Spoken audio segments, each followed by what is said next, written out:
guys, welcome back to my channel. I hope you're well. We're back in London, so back on English soil.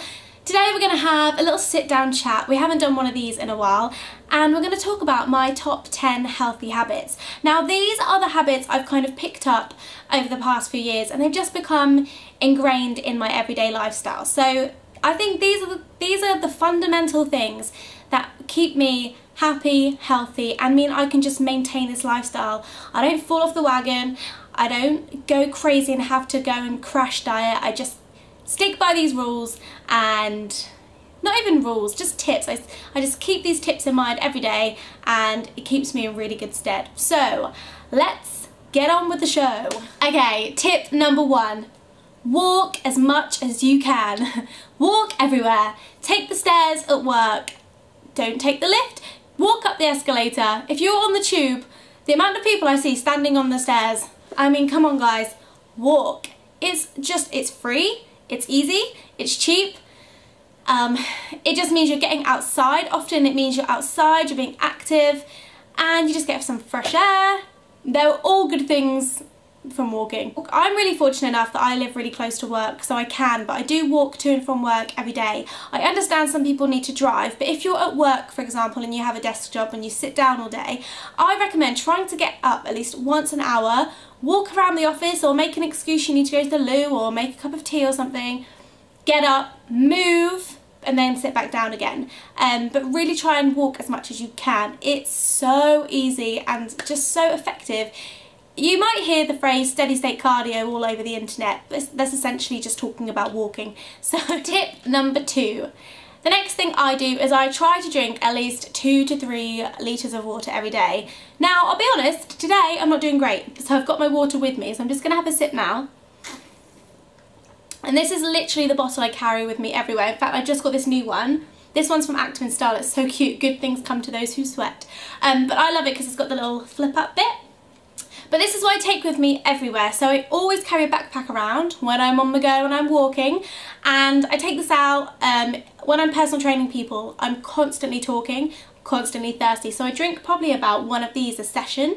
And I try and just keep drinking these. And when I come home, I've got pint glasses and I try to have at least 1 or 2 of those as well. Your body is basically made up of water, so it's really important you get it in. It's going to improve your digestion, it's going to keep your body hydrated, and it's going to keep you feeling energized. So drink your water, people. Number 3. I aim to eat fruit and vegetables in pretty much every meal I make. That's part of the reason I make zoats, because I'm grating in courgette to get in some greens into my body.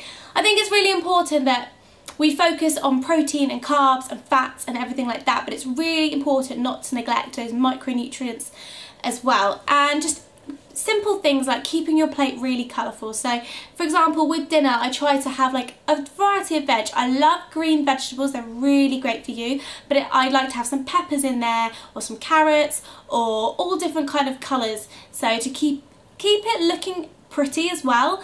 It makes my plate look really colourful and appealing, and I just want to eat it. But yeah, so I'm always trying to sneak fruit and veg in. So breakfast I've always got some sort of berries, and I always put spinach in my omelettes. Lunch I'm always making like a salad or veg, and dinner I'm definitely having vegetables. So even if you want to sneak it into like making a tomato sauce, if you make like a tomato sauce from scratch, you can chuck in a load of vegetables, blend it up, then it becomes this like thick creamy tomato sauce, and if you have that with pasta or something, then you're already getting in loads of vegetables, so you're on to a winner there. Number 4, I personally start my day with breakfast every day, no matter what I'm doing. So even if I'm really up really early and I'm going to train, or I've got to go to work, I always make sure to have something. Now, it might vary depending on what I'm doing, but I always try and have some sort of protein.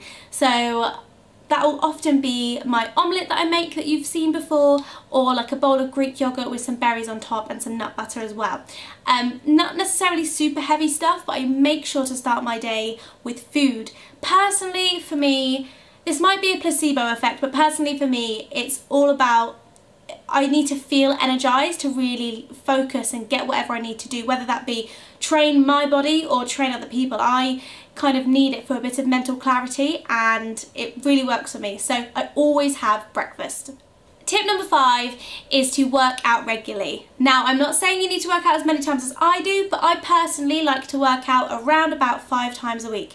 Those workouts will definitely vary. They're not all weight training, they're not all cardio, it's a complete mix. But I like to do a good amount of exercise at least 5 times a week, and therefore I might take 2 rest days. So for my main training, I tend to do 2 kind of upper body weight sessions and 2 lower body weight sessions.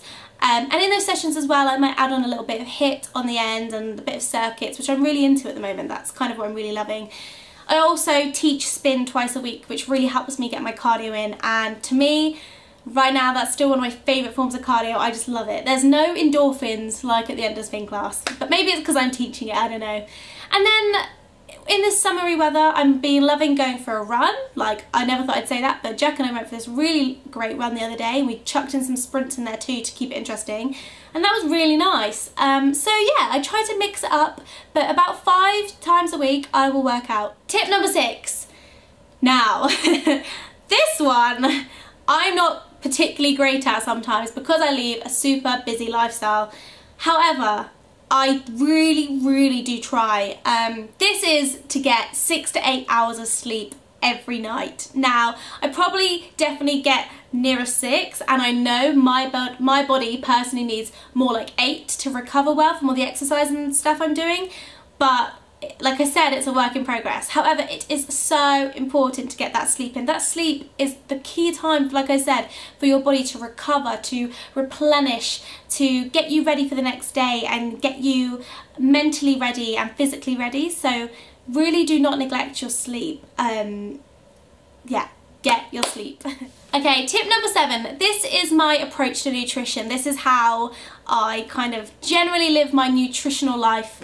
I follow the 80-20 rule. That means 80% of the time I'm eating food that's really nourishing my body, that's really wholesome sources and is what I know my body needs at the moment I have it. 20% of the time I have whatever I fancy and I feel absolutely no guilt. For me, this just makes me be able to sustain this life. This makes me able to go out for dinner and feel absolutely no guilt. This makes me able to have a few drinks and not worry about it, because I know the next day I always get back on it. You saw my how to deal with a hangover video. I'm not really one for like fast food and or get a takeaway in because I'm so hungover kind of girl, but I just get back on my healthy habits. Number 8 is I listen to my body. This applies to the kind of workout thing as well. So with my workout schedule, it can be quite hectic, and sometimes I'll end up even doing 6 days a week. And so I really try and listen to my body and get in the rest days when I really feel I need it. So when I'm tired, fatigued, my body's sore, I'm mentally drained, I really aim to take a rest day. That actually happened yesterday on Friday. I had completely would schedule in a workout normally, but I just wasn't feeling it. I just was not into it. So I just decided, nope, I'm gonna have just a really nice meal. I'm gonna make sure I'm getting a sleep, I'm getting good food, and then tomorrow I'm gonna go and do my workout justice.